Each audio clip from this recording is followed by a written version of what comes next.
मैं सर्वशक्तिमान परमात्मा के अस्तित्व को मानने से इनकार करता हूं। मैं नास्तिक इसलिए नहीं बना कि मैं अभिमानी हूं, पाखंडी या निरर्थक हूं। मैं ना तो किसी का अवतार हूं, ना ईश्वर का दूत, और ना ही खुद परमात्मा। मैं अपना जीवन एक मकसद के लिए न्योछावर करने जा रहा हूं, और इससे बड़ा आश्वासन भला क्या हो सकता है।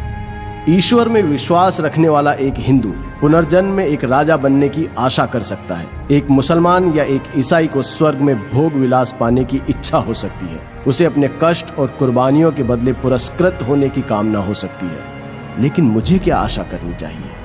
मैं जानता हूं कि जिस पल रस्सी का फंदा मेरे गले में लगेगा और मेरे पैरों के नीचे से तख्ता हटेगा, वो मेरा अंतिम क्षण होगा। किसी स्वार्थ भावना के बिना, यहां या यहां के बाद किसी पुरस्कार की इच्छा किए बिना, मैंने अनासक्त भाव से अपने जीवन को आजादी के नाम कर दिया है।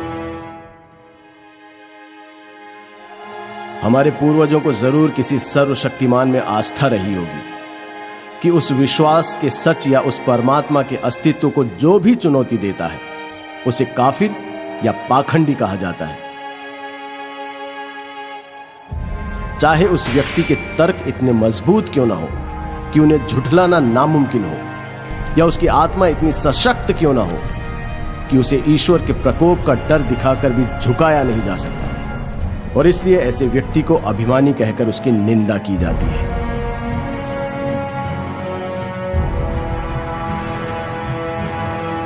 मैं घमंड की वजह से नास्तिक नहीं बना।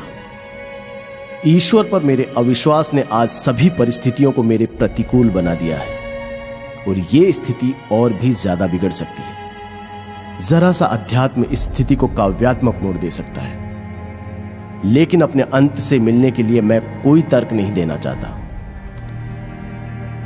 मैं यथार्थवादी व्यक्ति हूं।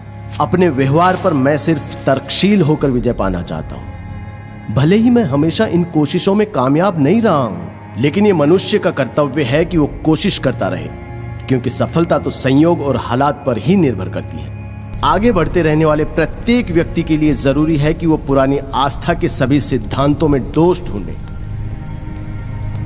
उसे एक एक कर पुरानी मान्यताओं को चुनौती देनी चाहिए। उसे सभी बारीकियों को परखना और समझना चाहिए। अगर कठोर तर्क वितर्क के बाद वो किसी धारणा तक पहुंचता है, तो उसके विश्वास को सराहना चाहिए। उसके तर्कों को गलत या झूठा भी समझा जा सकता है, पर संभव है कि उसे सही ठहराया जाएगा, क्योंकि तर्क ही जीवन का मार्गदर्शक है। लेकिन विश्वास, बल्कि मुझे कहना चाहिए कि अंधविश्वास बहुत घातक है। वो एक व्यक्ति की सोच समझ की शक्ति को मिटा देता है और उसे सुधार विरोधी बना देता है। जो भी व्यक्ति खुद को यथार्थवादी कहने का दावा करता है, उसे पुरानी मान्यताओं के सच को चुनौती देनी होगी, और यदि आस्था तर्क के प्रहार को सहन न कर पाए तो वो बिखर जाती है। यहां अंग्रेजों का शासन इसलिए नहीं है क्योंकि ईश्वर ऐसा चाहता है, बल्कि इसलिए है क्योंकि उनके पास ताकत है और हम में उसका विरोध करने का साहस नहीं है। अंग्रेज ईश्वर की मदद से हमें काबू में नहीं रख रहे हैं, बल्कि वो बंदूकों, गोलियों, पुलिस और सेना के सहारे ऐसा कर रहे हैं, और सबसे ज्यादा हमारी बेपरवाही की वजह से। मेरे एक दोस्त ने मुझसे प्रार्थना करने को कहा। जब मैंने उससे अपने नास्तिक होने की बात कही, तो उसने कहा, जब तुम्हारे आखिरी दिन नजदीक आएंगे तब तुम यकीन करने लगोगे। मैंने कहा, नहीं मेरे प्यारे मित्र, ऐसा कभी नहीं होगा। मैं इसे अपने लिए अपमानजनक और नैतिक पतन की वजह समझता हूं। ऐसी स्वार्थी वजहों से मैं कभी प्रार्थना नहीं करूंगा।